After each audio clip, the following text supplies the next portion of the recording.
record on this computer. Good evening, everyone, and welcome again to the second of our webinar in our series Eyes on Africa, a collaboration between the Young African Policy Research Hub and the Ramphal Institute. Today, we will be exploring the matter of climate change and the African Continental Free Trade Area, or the AfCFTA as it is more commonly known.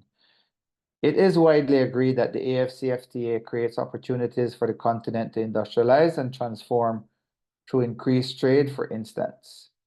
The African Continental Free Trade Area presents a major opportunity for African countries to bring 30 million people out of extreme poverty and to raise the incomes of 68 million others who live on less than $5.50 per day. With the implementation of the AfCFTA, trade facilitation measures that cut red tape and simplify customs procedures would drive about 292 US billion of the 450 billion in potential income gains. And implementing the AfCFTA would help usher in the kinds of deep reforms necessary to enhance long-term growth in African countries. However, Africa is being negatively impacted by climate change, despite contributing a small amount to greenhouse gas emissions. As we recently saw in the terrible floods in Kenya, that exposed the very fragile condition of vulnerable peoples and communities in that country. Heat waves and droughts across other parts of Africa have also exposed the vulnerability of peoples and communities in African countries. And so it's time for us to address the issue. Currently, Africa accounts for approximately 7% of total global greenhouse gas emissions from carbon dioxide and other gases, but greenhouse gas emissions in Africa are forecasted to grow faster over the next decades than in other parts of the world, although the continent is starting from a relatively low level currently.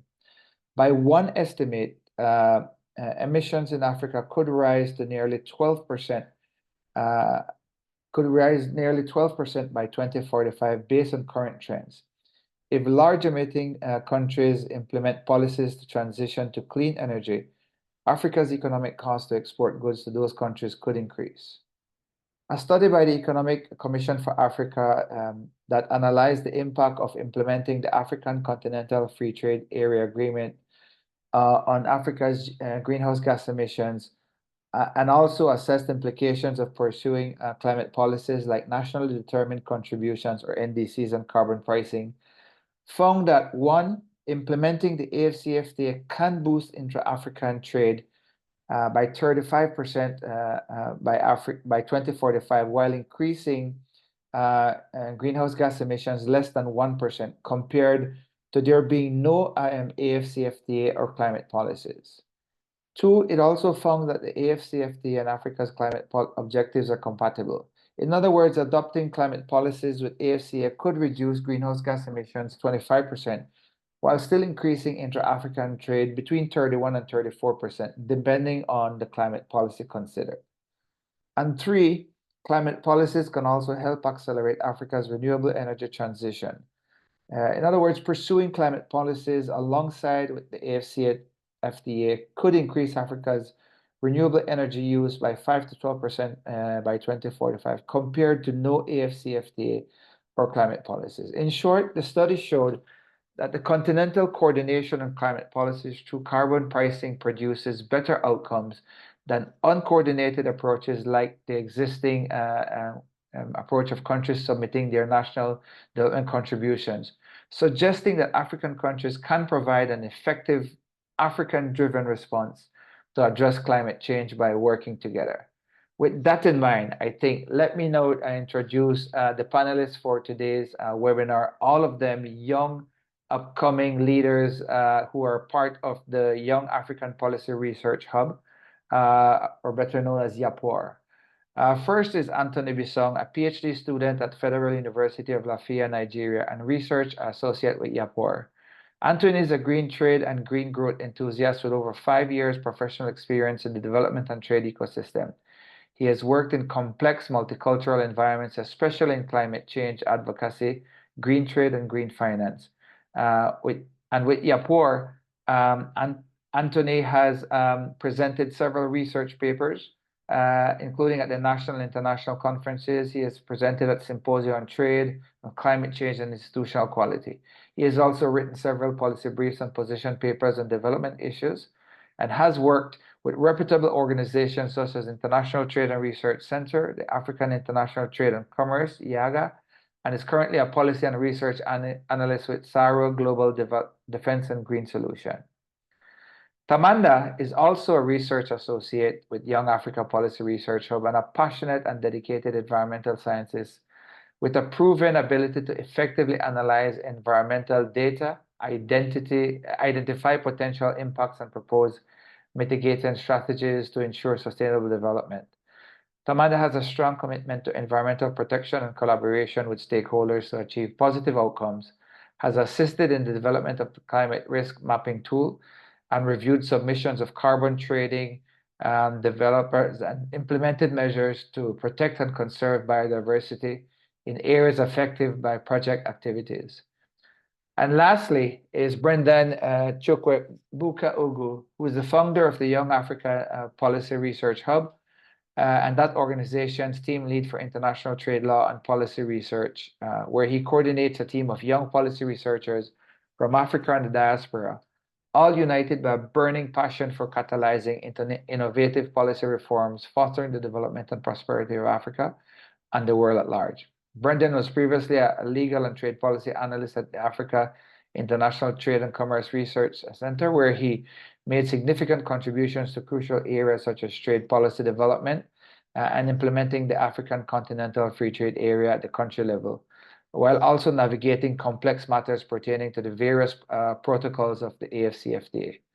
Brendan spoke at the Youth and Trade Summit in Geneva, organized by the WTO in November of last year, and he holds an LLB in law and a BSc in public administration from the University of Nigeria, Nsukka. And he also recently completed an MBA with a focus in international business, trade, finance, and investment. Welcome to Brendan, Anthony, and Tamanda. And I think we can get started with today. Tamanda, I want to start with you, and I want to ask, what for you is the AfCFTA, and why is this important for Africa's development?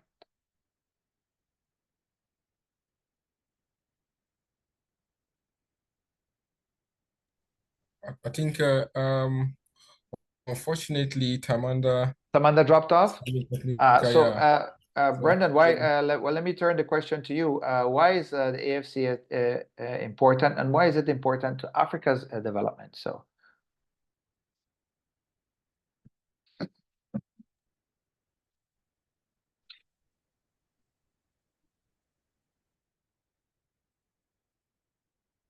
You need to unmute, Brendan.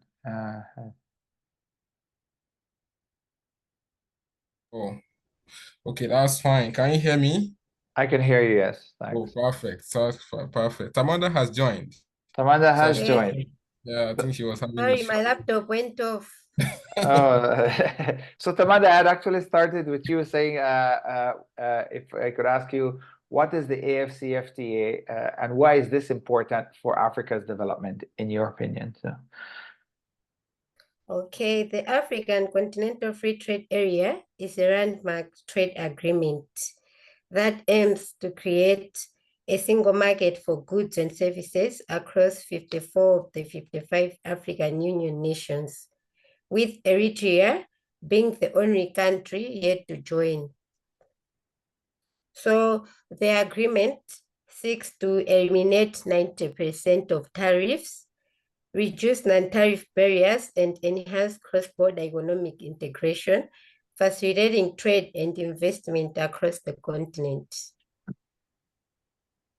Brilliant. Anthony, in your view, is the AfCFTA, sorry, guys, for those of you who are not on the panel, could you please mute your microphones? The alignments, do the alignments. Oh. This alignment are to right, center, and left. Okay. Sorry, I have someone else talking on one of the other channels. Could I ask that you please, let me mute. Yeah, all right. All right, Anthony, go ahead. Sorry. Tell us a little bit about your views on AfCFTA and why you feel it's important for African development. So. Okay, thank you very much for this very wonderful question. Yes, AfCFTA is important for Africa because first of all, it promotes regional integration and economic integration of African countries. I would say the agreement was built on 3 economic models. First of all, the comparative advantage model by David Ricardo, where he talked about countries with comparative advantage should go ahead to produce goods and then promote, business, promote trade within countries. And then we talk about the gravity model, which talks about, when distance is not the barrier. The idea about the AfCFTA is to promote intra-African trade. Currently, it is very low, below 16%, 16% or average, thereabout.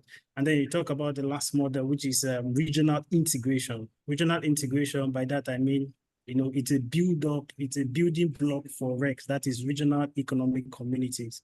So that's the AfCFTA. So it gives an opportunity, and it's a flagship program of the African Union Agenda 2063, which is ensuring a prosperous and peaceful Africa. So it gives an opportunity, it integrates African countries and promote trade within Africa. Thank you very much. That's my perspective. Thank you very much for that, Anthony. Brendan, I know you're a man who you're always singing the praises of the AfCFTA. And you, if no one else, believes so strongly in the value of that. How is the AfCFTA reshaping markets and economies across Africa? What have you seen? What evidence is there about the value of this agreement? Okay.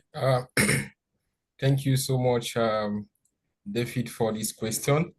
Just like other previous speakers have said, AfCFTA, when you talk of African Continental Free Trade Area or agreement, it talks about, or it represents the amalgamation of 54 countries into a single market, making it the largest in the world by the number of participating countries in terms of, since the formation of the WTO.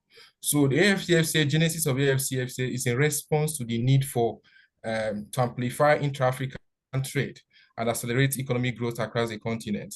So one of the fundamental purposes, of the AfCFTA is to increase the volume of intra-African trade, that is trade within the African continent. As it stands now, African trade represents about, let me say, total trade volume hovering around 17%, going by the World Bank report.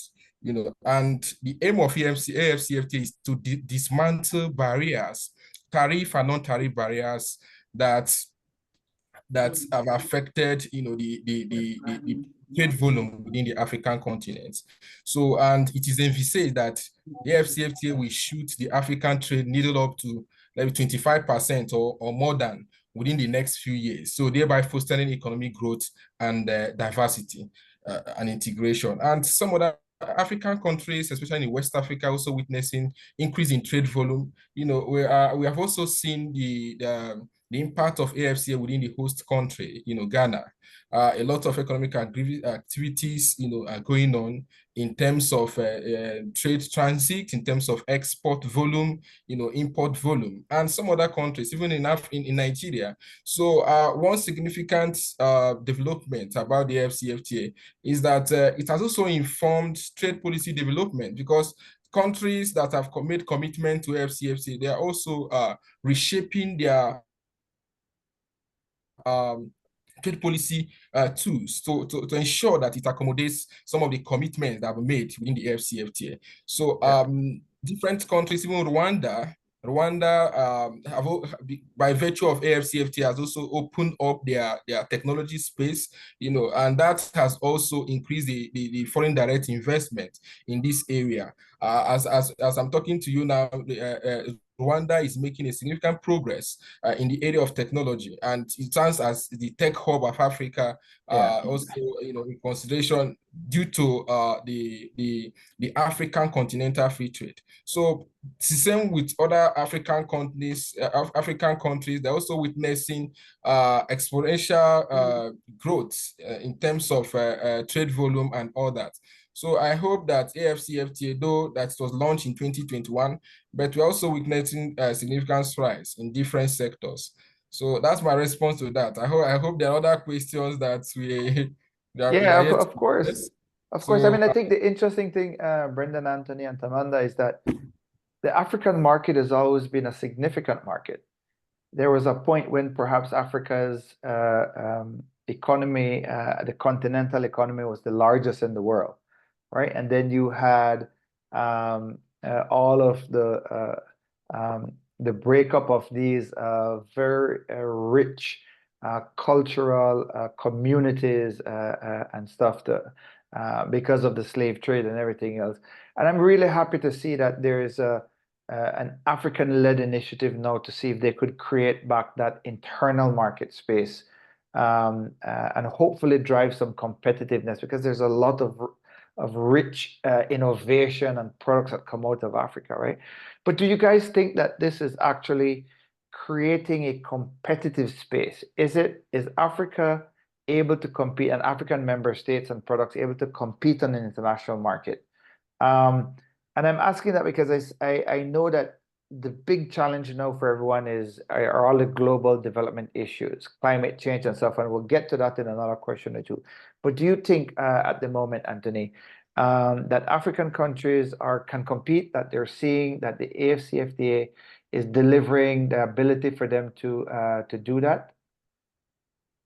Okay, thank you very much for that question. Yes, I understand. First of all, if you look at if you read part 2, Article 3 of the agreement, again, the establishment of the African Continental Free Trade, it specifies the objective, and one of them is to promote, first of all, competitiveness. When you talk about create a market movement, free movement of people, it's been a challenge in Africa. That's why if you check, we trade more with other continents than even within ourselves, intra-African trade. Though trade started 1st of January 2021, as at 2022, we had the operationalization, that is 7th of October 2022, the AfCFTA Secretariat introduced the Guided Trade Initiative, where we had 8 countries, who just to test run. Like I said, it's an ambitious agreement, and it's going to be, negotiation is still ongoing, but for trade in goods, trade in services, the protocol on trade in goods and trade in services have already been liberalized. Countries are at the end of it. Countries have submitted their schedule of commitment, and going by what Nigeria has submitted, that is our own schedule of a specific commitment for trade in goods, trade in services. You see that it gives an opportunity once it comes into full, like when trading starts in earnest. Like I said, for now, they're still test running. Is a guided trade initiative. 8 countries participated across 5 regions in Africa, and it came out well. It came out well. Already Africans are beginning to see, and then the AfCFTA is presenting a front where we don't compete, we collaborate. Collaboration in the sense, like I said, it's built on 3 economic models. So if we're able to know our area of comparative advantage, definitely we can succeed. And then distance will be an issue. If we're able to solve the problems, the inherent problems in Africa, we can trade better, we can compete. And like I said, the AfCFTA affords countries an opportunity to expand, to grow different sectors. Okay, for instance, the trade in services, 5 sectors have been liberalized. Communication services, transport services. We are already doing that, but with the single market, it brings about a single market, a free trade area. You see that, yeah, countries will do well. And like I would always say, it's an ambitious agreement. We're still here to get to a point of full operationalization. But with the guided trade initiative, building on that, bringing in more countries and ensuring issues of non-tariff barriers are addressed, and inherent issues like language barriers are addressed, I think we'll get to that point where we'll look back and say, indeed, it was really an agreement that transformed Africa economy. And we hope before, going by the vision of the AU, African Union of 2063, yeah, before then, we would achieve something great. And with the projection of World Bank, of WTO, the AfCFTA, I think, is a bedrock for Africa's development. Who will compete when operationalization is in full? African countries stands to benefit and starts to leverage on whatever grow their economy, market access, like I said, of over 1.3 billion people. It's massive.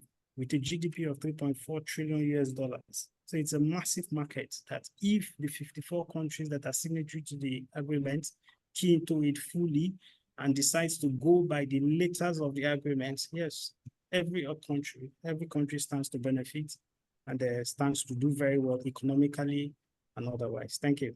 Yeah, I love that. Samantha, do you think that that women are benefiting from the AfCFTA, and in what ways are they? I mean, how is that agreement helping to lift women out of poverty and improve their livelihoods and their contributions to community and to society?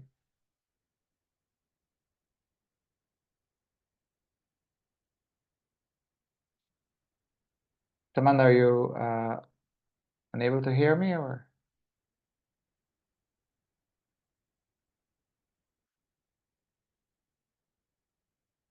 All right, it seems that Tamanda is not hearing me. So I was asking Brendan, if you think that that women are benefiting from the AfCFTA, and in what ways, if they are, if in your view they are.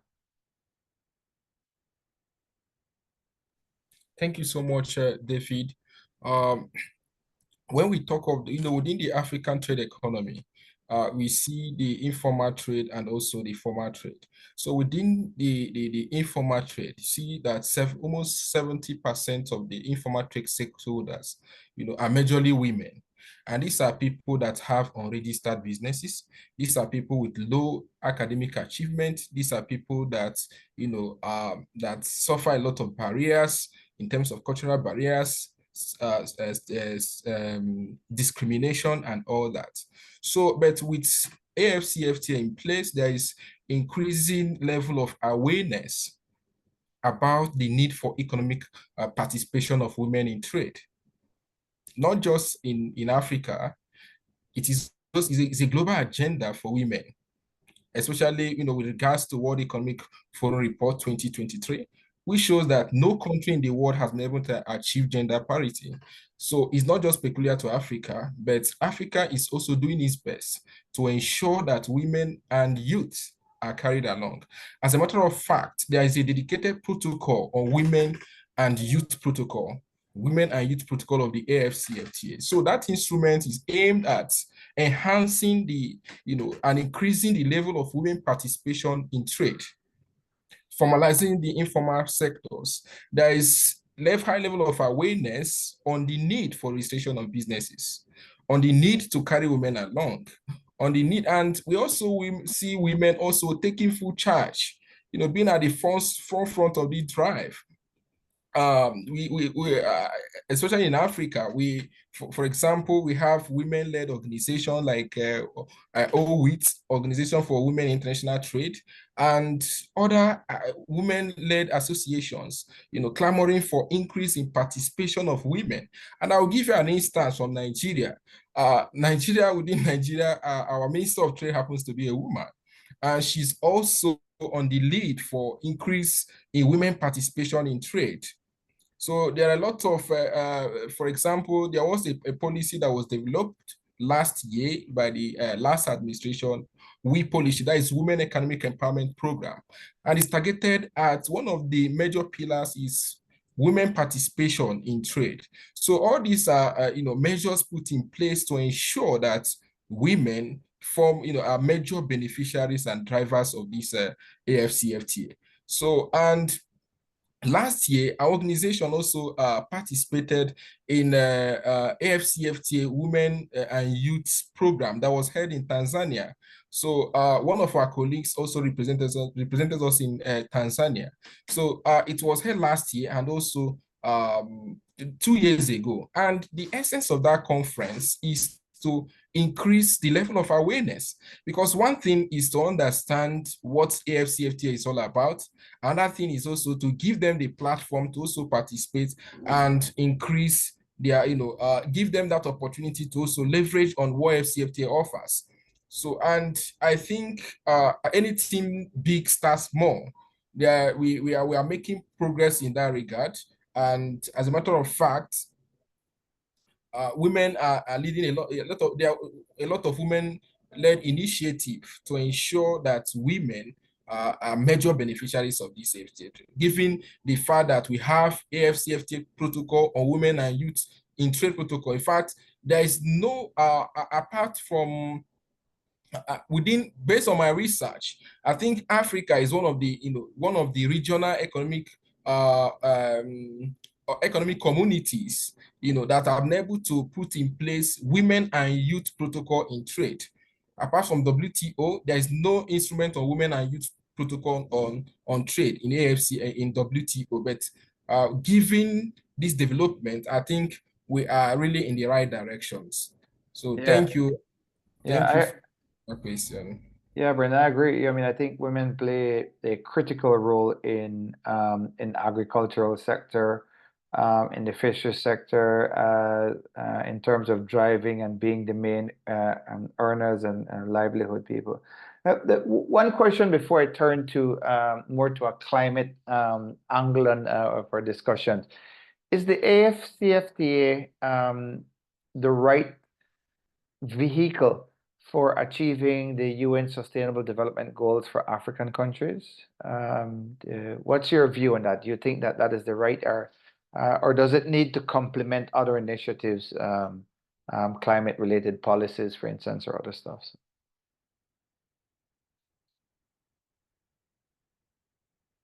I think you need to unmute again, Brendan. Sorry. Yeah. Can you hear me? Yes, can hear you. Okay.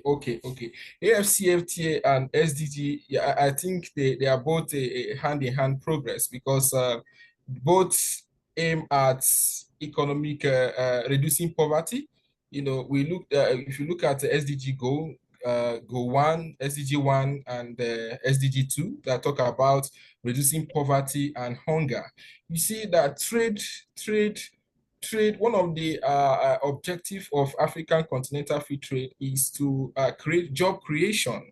And job creation will address poverty. In fact, it will elevate a lot of people, to uplift millions out of poverty.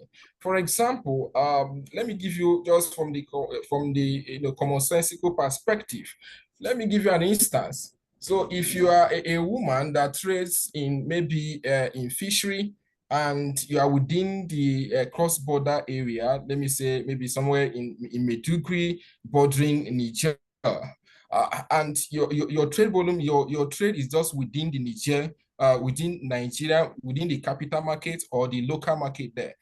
And suddenly the Niger opens up their market access, and they're able to expand your branch, in Niger.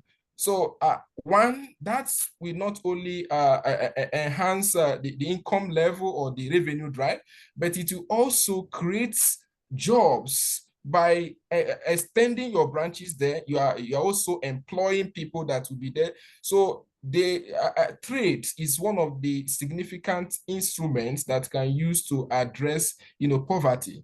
And SDG aims as reducing poverty. So both of them work hand in hand. AfCFTA, I see AfCFTA as one of the instruments, of achieving SDG goal. And we talk about another SDG goal is inclusivity, promoting inclusive and sustainable economic growth. That is SDG goal 8. And AfCFTA, one of the major objectives of AfCFTA is inclusivity. AfCFTA aims at ensuring that everyone is carried along. It's not about economic growth of women, it's not about economic growth of men alone, but all sectors, irrespective of your economic status, is to ensure that in fact it's an all-inclusive approach to development. So I see AfCFTA as a major instrument, towards achieving the SDG goals. So I strongly believe that AfCFTA is a complementary initiative aimed at actualizing the Sustainable Development Goal. Oh, brilliant. Tamanda, you wanted to add anything to that? What's your view on that? Is the AfCFTA the best way of achieving the SDGs across Africa and among African states? Yes, I wanted to add that it ensures gender equality, which is SDG number 5. By supporting women entrepreneurs and ensuring gender-sensitive policies, the AfCFTA promotes gender equality. Programs like the African Women Entrepreneurship Program are working to integrate women more fully into the trading system. Thank you.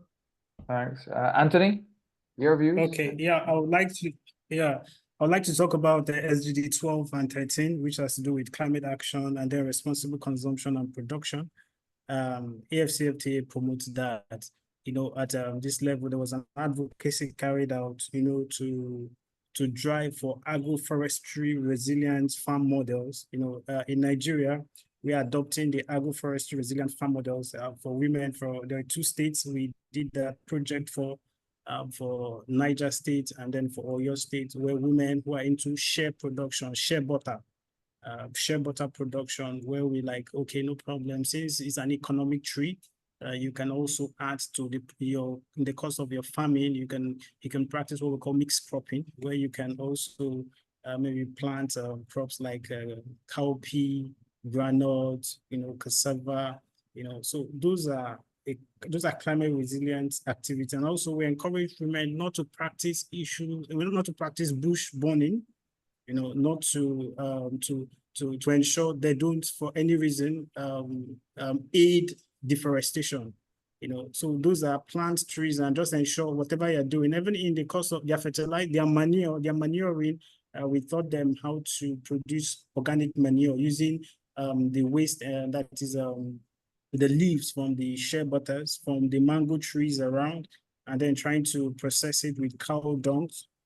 And then, that practice, organic, that is ensuring they use organic fertilizer in their production. That drove kind of their practice, the production, and then the consumption.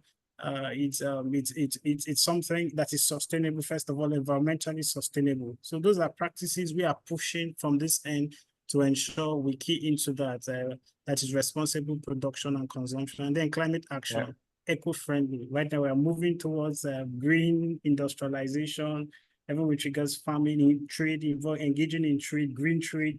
It's a gradual process. We'll get there someday, even if we're just trying to, sensitization, first of all, it's the first in the ladder.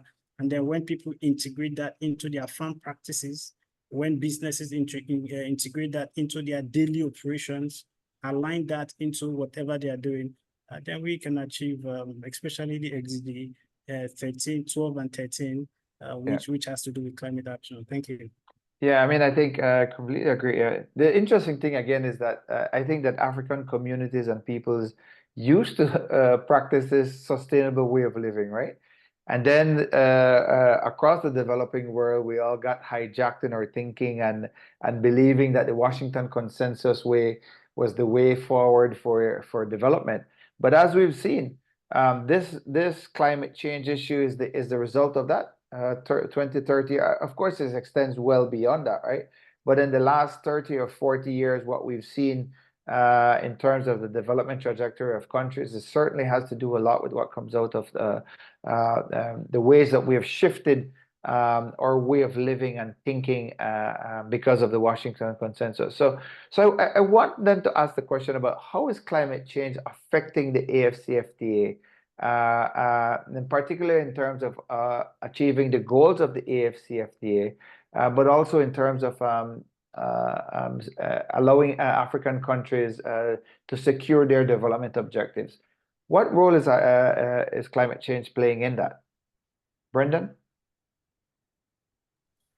Okay, thank you, David, for that question, and I also appreciate the input of because Tony said something related to climate change as regards to SDG. So the impact of climate change, is manifesting in various, in detrimental ways. We are witnessing intensified drought conditions, erratic rainfall patterns to catastrophic weather events. So these climate-related phenomena have severe repercussions for agriculture. I know that agriculture is one of the sectors that is very important for the achievement of AfCFTA because it supports the livelihood of the majority of the countries, the majority of the population of Africa, by extension, women and youth, especially, that are major stakeholders in this area. And one of the aims of AfCFTA is to increase intra-African trade, including the agricultural products. But however, climate change affects crop yields and livestock productions. So yeah,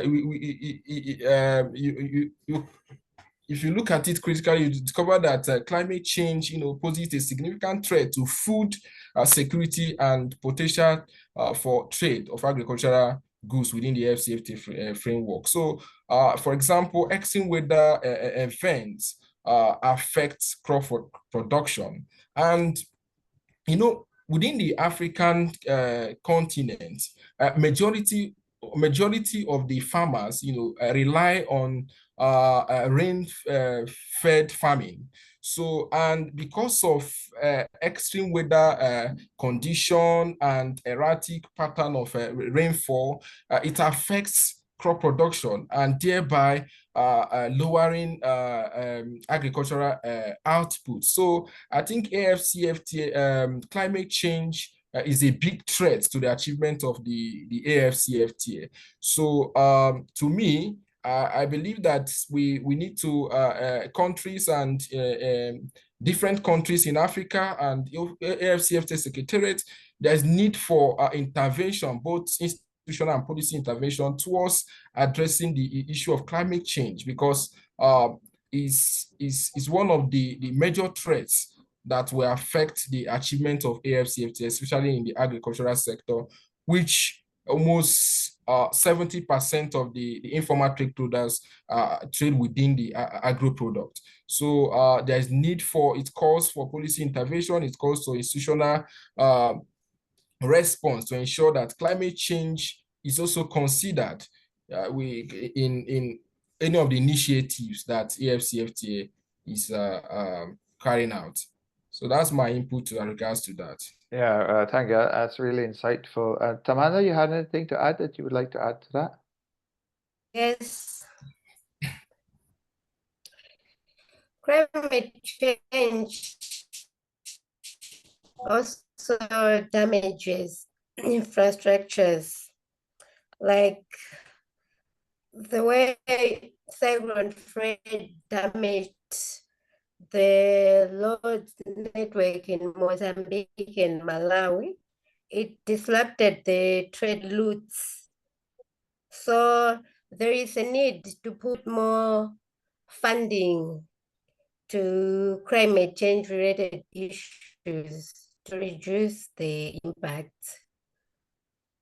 Yeah, and I completely agree with you. It's been a big part of the of what is developing countries are crying out for. As a matter of fact, I'm actually editing and writing a chapter, an article for a special issue of the Roundtable Journal on Climate Justice, and one of the big things that I found out was that developing countries have always been interested in the financing aspects of how they address the issues. The developed countries are more interested in ensuring that the global order continues in a way that benefits them, right? So, Anthony, what are your thoughts on that? And how is climate change affecting the AfCFTA in terms of it's achieving its goals and objectives? Okay, thank you very much. I am actually a field person, so I love speaking with example. There was a paper I presented in a national conference on the farmers' headers clashes, and they're one of the key issues why there is incessant clashes between farmers, small-scale farmers, and Fulani herdsmen who rear their cattle. It's climate issue. First of all, because of the drought in far northeast. Climate change has really affected them. There's high level of desertification ongoing in the northeast, that is Yobe, Maiduguri, that is Borno State, down to Yola. So most of them are finding their way down the southern part of Cross River. So in the course of migrating, most times their cattle feeds on the farmers, the crops planted by farmers, and in the course of arguing, it leads to clashes, and then most times deaths and then destruction of farmland. First of all, is a threat to food insecurity. You understand when you look at the AfCFTA itself, in Africa, over 80% of firms are micro, small, and medium-scale enterprise. And most of them have feeders from small-scale farmers. So if at this level, we are unable to secure our farms to ensure farmers have access to arable lands to farm, due to these incessant clashes, it becomes an issue. Then secondly, flood. In 2022, I was traveling to Oyo, and then between Kogi, a lot of flood. Sorry, I'm having to use that, make those in Nigeria. Looking at all those issues, the flooding, and then there was a report that came out from a climate change committee that over 200,000 people were displaced. And if you check from the 200,000 people, over 180,000 are small-scale farmers, small-scale farmers, which will really affect productivity, agriculture, so those are issues. So yeah, Africa, though we are emitting at our emission level is still very infinitesimal, but the negative effect of climate change is really affecting us. First of all, leading to desertification, leading to high level of flood, especially in the southern parts, the riverine areas, which are predominantly farmers. And, it has effect. First of all, if these people don't produce, you can't produce. If they don't produce, definitely we can't have what to export. So it has an effect, and that's why there are calls by development experts that issues of climate financing should be taken serious in Africa.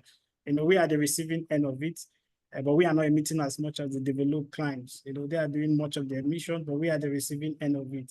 So strategies have to be put in place, and it's really affecting the AfCFTA because right now, if you check food inflation in Nigeria, particularly, we have not even solved, there's no food for the domestic market.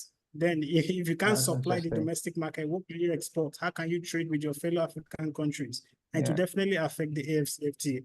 So things need to be addressed. Supply chain issues, value chain development of this product would really help and then position us better to leverage on the benefit of trading under the AfCFTA. Thank you. Yeah, Anthony, let me come straight back to you because I think you raised a couple of interesting points there. I mean, first and foremost, I think many African economies are dependent on resource-intensive exports, right? So forestry, fisheries, agriculture. Are there really real opportunities for getting around the climate challenge or for ensuring that that their resiliency is built into those sectors and into the economies given the climate challenge that is being faced? Okay, yes, first of all, we understand we do more of commodity exports, and then the AfCFTA hopes to at least increase value addition to our product. Yes, I know for Nigeria, for instance, we export, let's say sesame seed, the sesame seed, we export cashew, we export ginger, we export down to the south, we export the paper yam, then we export down to, we have lots of product, GI product, geographical indication, though yet to be registered. So this product, this climate change is really affecting, first of all, like I said, the drought in the north is pushing headers, Fulani headers down to the south, and it's really causing an issue. People are no longer feel safe going to the farm to produce, and we're going to the farm, to cultivate their crops. So it's really causing an issue, and that's why there are calls for intervention, like grazing routes, like having to set up ranching for most of that. But when I interviewed some of the headsmen, their issue was desertification, drought. They don't have grasses. Their cattle don't have grasses in the north to feed on, which is a climate-related issue. And then, like I said, commodity production, we don't have that. It really has direct effect, high climate. For instance, now farmers are crying, and then there are already projections that there might be hunger by next harvesting season because, first of all, below average rainfall, rains are not falling down here. Ideally in Nigeria, this is the peak of rainy season, but we're not experiencing rain. Farmers are really complaining. It will affect their productivity definitely. And we don't have a robust irrigation system where we can substitute, the holes to ensure our farmers have access to water. So it's really, first of all, to affect their production. And then you now come down to issue of production, moving, and there are no infrastructure in place to ensure that. So like I would always say, to drive these commodity exports, to ensure that we are able to produce at optimum, which is the good of every economy, issues like climate financing needs to be prioritized, especially for countries with high agricultural productivity that have arable land, for instance, Nigeria, West Africa region as a whole, and even East Africa. And then secondly, government needs to set in infrastructure, issues that will aid and ensure kind of capacity building, providing, even if it's going to be organic, kind of training for these farmers to ensure they align to climate resilient farming. Like I told you of an agroforestry farm resilient model that we are encouraging farmers to adopt, adopting more of, try to stop the issue of deforestation, because there's higher level of deforestation because of what they are using as their fuel for cooking. Most of them are having to cut down trees. Yeah. You understand? To use as a form of trees, yeah.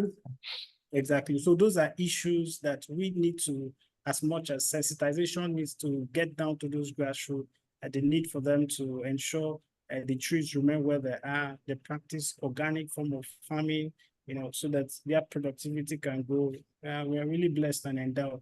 I think that would really drive and then push for a better AfCFTA that is sustainable, and then that is climate, and then that is trade friendly and eco-friendly as well. Wow. Thank you.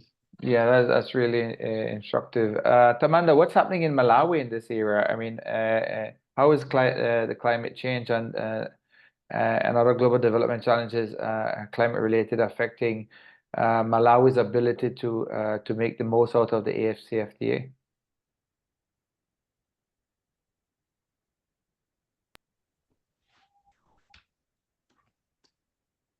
So it has affected the agricultural productivity in Malawi due to the heavy rainfall.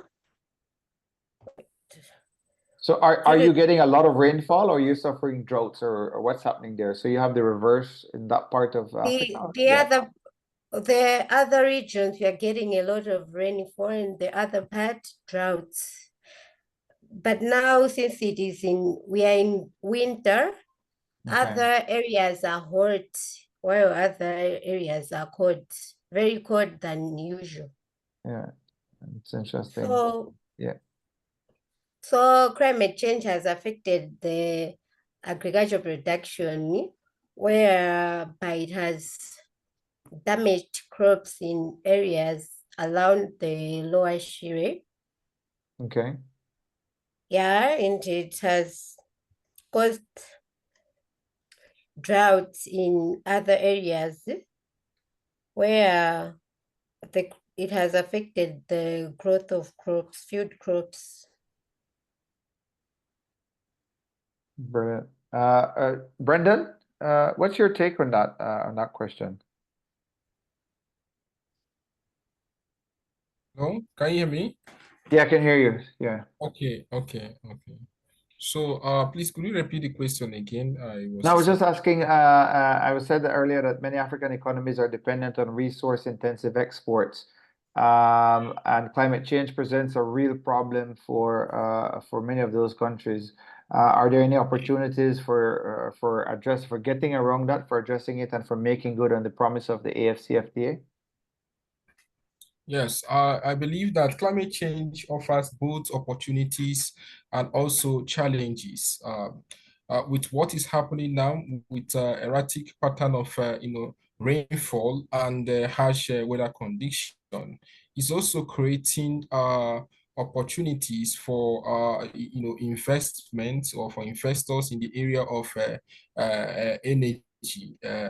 As a way of addressing this challenge. So I think that the issue of climate change, which is not just particular to Africa, is a global challenge.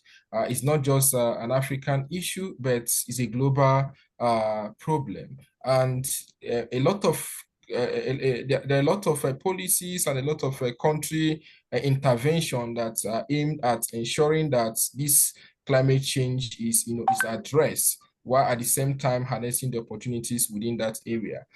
For example, there's this call for transition from fossil fuel to non-fossil fuel, non-renewable energy, like use of solar and all that, which is not just a call for investment, but it's also a policy consideration that as you're also making investment, there's need for also to take cognizance of environment. It comes under environmental concern as the best practice to ensure that why making investment, you're also addressing the issue of climate change.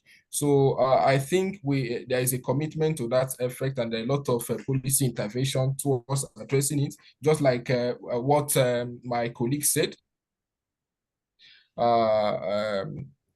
Tony, around the issue of farming. And yes, I think he has also done justice to that.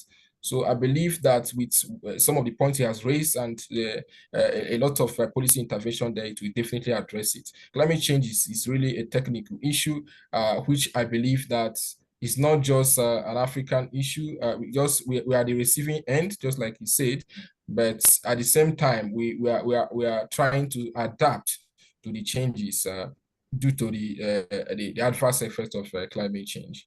Yeah, Brendan, you raised an important point there about the issue of Africa's renewable energy transition. I see that as key to the development of African economies.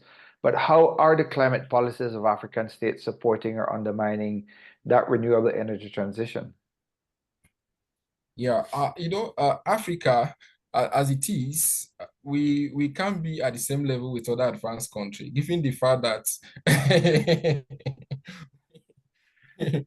we are not as industrialized as other countries. Even the climate effect, though we are suffering it, but not at the same level with other. So one thing with addressing the issue of climate change, it also has limitation to investment and other area, because when you are talking about that, there's for now I don't think even in the next 10 or in the next 5 years, whether we can do away with fuel and all that.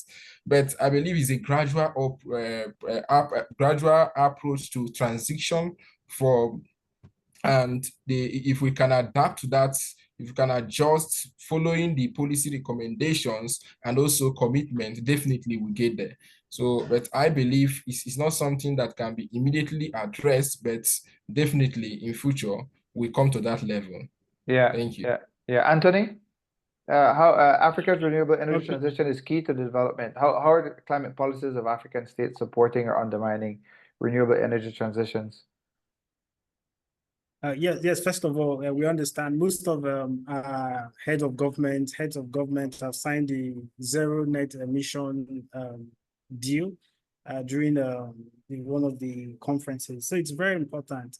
It's our transition is key, and I think it shows our readiness, and we have the resources. First of all, I know Africa is endowed with so much fossil fuels, that is oil and gas, and which I think, but the transition is going to be a gradual process. Our economy is predominantly, but let me give you an instance. For instance, in Nigeria now, I think due to the removal of fuel subsidy, the government introduced the compressed natural gas, the CNG gas, and vehicles are beginning to, they are beginning to transform vehicles from the use of fossil fuel to renewable energy gas. First of all, that is the right step in the right direction. So it's a gradual process. We have the resource when it comes to solar. We have the resources in Africa to power that. Just getting the right investment, and then having to migrate gradually.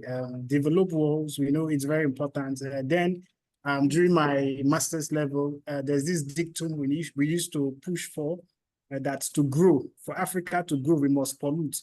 Because right now we are not polluting as much as the developed world, and now they're asking us to transit to renewable. So we need to leverage on that. But I think that will not really work now, going by our commitment and our pledge to zero emission, So the transition is key. Africa must take advantage. And like I said, even though the AfCFTA itself has no explicit room for all of that. How to green industrialization is the way to go.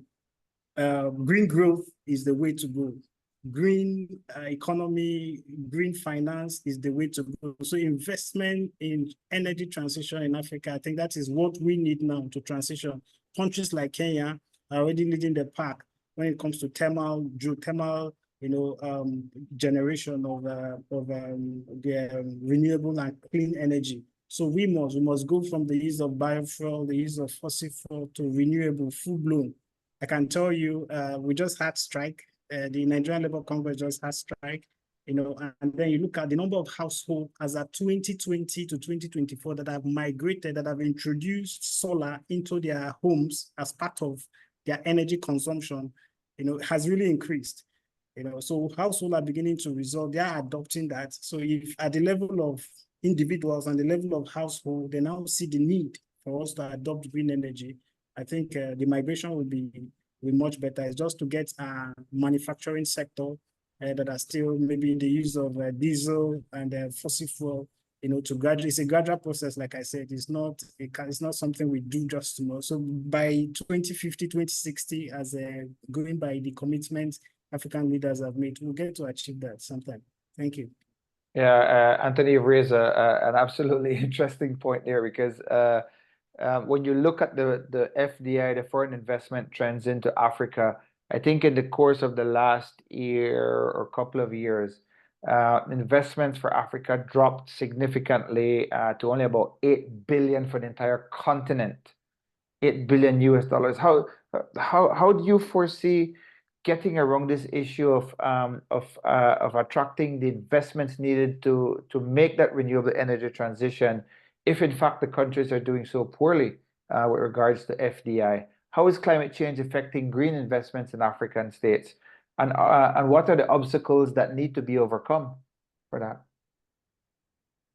Okay, yeah, thank you very much. Yeah, in as much as there's lots of okay, right now, for instance, let's talk about the CNG. Definitely there'll be plants, locating plants in busy cities in Nigeria like Abuja, Lagos, Port Harcourt, and then Kano. It's very important. So it needs a kind of by virtue of migrating. For instance, there's an expatriate order from the President Bola Ahmed Tinubu, that all government purchases vehicles, all government vehicles and official, should be fueled by the CNG, that is the compressed natural gas. That is the way to go. So the investment, like I said, is setting the climate, government taking the lead. So if government takes that lead at that level, that, we are gradually migrating, we are moving away from the use of fossil fuel to adopting a clean energy, to transiting our energy, it's fine. Most of our power generating companies in Nigeria are now using gas. We've transited, and then hydropower. You've heard of the Kainji Dam, they're using hydropower. We have the water resources, we're using hydropower to generate the electricity. So we need to push for that, and then this issue of having to set in, like I said, households now prefer to go for solar than having to purchase generator compared to what is happening before now. So these are opportunities for investment in Africa. First of all, in Nigeria, I think Nigeria has we're the largest, most populated nation in Africa. So it's very important that if household at this level can key into the investment, we can get down right. And then going forward, the ways to attract that, like I said, Africa needs to make deliberate steps. But within this Nigeria, I can tell you there's still households who rely on charcoal, who rely on trees, they are getting from the farms, who still rely on stove, for preparing or for cooking, So these are stuff that the government, like I said, is a curve that will definitely get there. And Africa can attract the right investments if our leaders are true to what they say, and then they are true to the commitment. The AfCFTA serves as that. We're talking about green industrialization. Our companies, our production hubs needs to migrate and ensure they bring up that. People are using for plazas and all of that, services providers, they are migrating towards solar. So I think it's a way to go. And Africa, first of all, we have the resource, we have the the natural resources in its form. So it's just to ensure we transit, and with the right finance, we can get to that point. Thank you. Yeah. I mean, I think there's a big challenge in getting people who live traditional livelihoods, who are used to using the wood fires and the dung and other things, to be able to uptake that green technology. It's costly. Who's going to pay for it? You know, that's always the issue. So, but that's really interesting. Tamanda, anything to ask and add to that from your end? Yeah, just to add on the same, Malawi is now into carbon trading, and the developers are advocating for the use of solar cookstove. So it's a challenge because most people in the rural areas are not very much familiar with the new technology, and it requires a lot of awareness campaigns for them to adopt the new technologies. And Malawi has also just finalized developing the Article 6 framework of the Paris Agreement, and it has conducted a workshop for capacity building of carbon trading. So yeah, that's what I can add on that. Really interesting. So I wanted to open the floor to any of the other participants or attendees to see if they had any questions that they would like to ask before I ask a final question to the panelists. I mean, this has been a really rich discussion. I think you guys have a lot of information to work on. There's a lot I could see papers being developed on and carrying some of the discussions even further. One of the things that we haven't talked about yet is how do young people contribute to the policy development process, right? Around all of these issues, which is what the Young African Policy Research Hub is set up to do. So how do young people contribute to that policy development process? I see Lebohang is here with us from South Africa. I know she has expressed a keen interest in joining the YAPORH, and I think you guys would have should be a really great asset to you all. But how do are there any questions from the floor? Anyone has any questions about anything related to climate and the AfCFTA?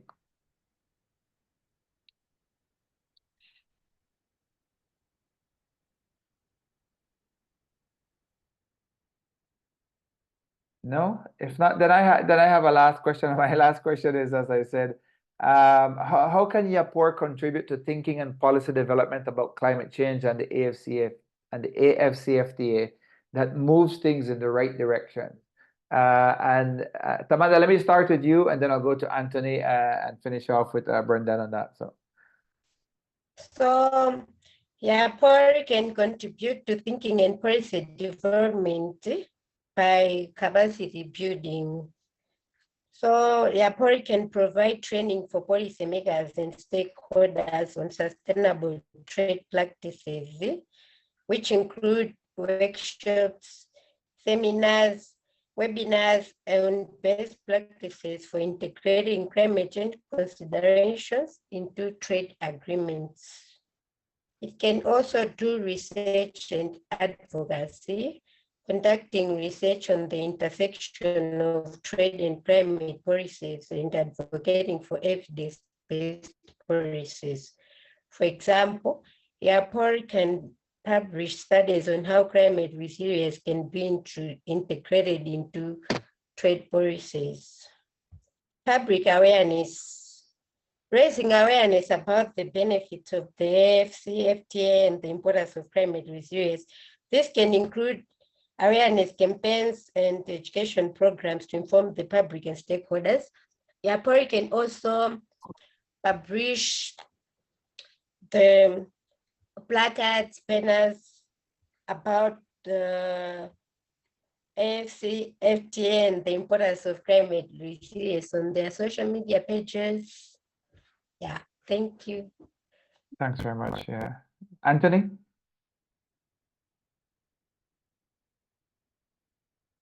Okay, thank you so very much, at the level of yes, YAPORH, you know, we've worked together, and like I said, there've been advocacy, especially for climate related actions. So there've been advocacy.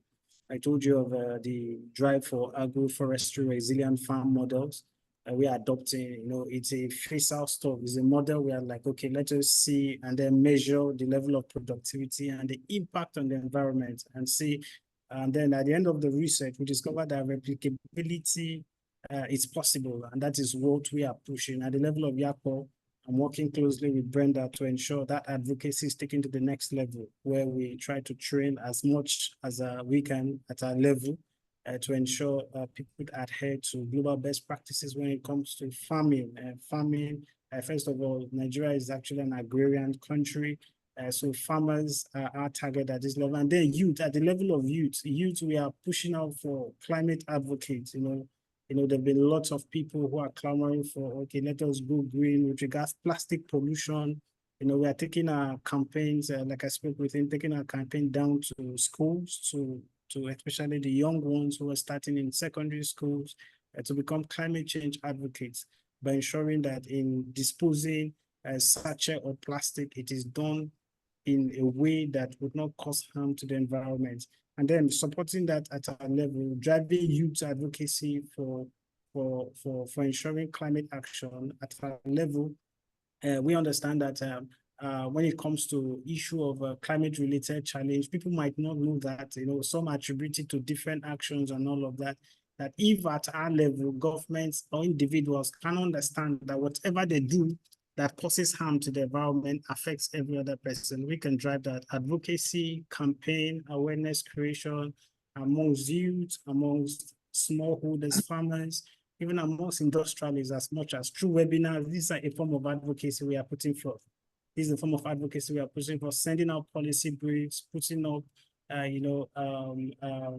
position papers on climate-related issues, that would drive and then position YAPORH in a place to always be an advocate for a better society that is climate friendly and better for all. Thank you. Thank you very much, Anthony. Brendan? Okay, thank you so much, David, for at least moderating this event. One of the things that Young African Policy Research Hub is the knowledge-based organization. We try to cover the knowledge gap, to bridge that gap. Climate change on its own is a technical issue, and the concept alone is, requires an advanced knowledge. So you need to come to that level of awareness before you can also go for sensitization. And Young African Policy Researchers have become a platform, for enhancing that awareness, increasing the awareness and advocacy for climate change and climate solutions, so addressing the issue, the adverse impact of climate change.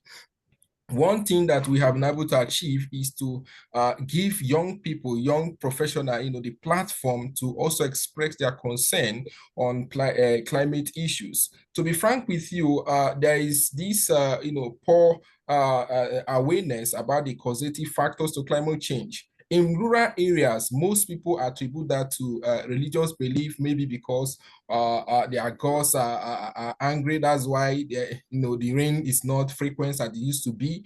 They don't even know that it's a scientific issue. It's really as a result of climate issues and all that. So I believe that Young African Policy Research Hub stands as a platform to sensitize young people, irrespective of the region, both a regional, rural, and the national level, sensitize them on what AfCFTA and climate change is all about. And that is what we have been able to achieve by bringing, young people that have interest and, have the capacity to lead initiative.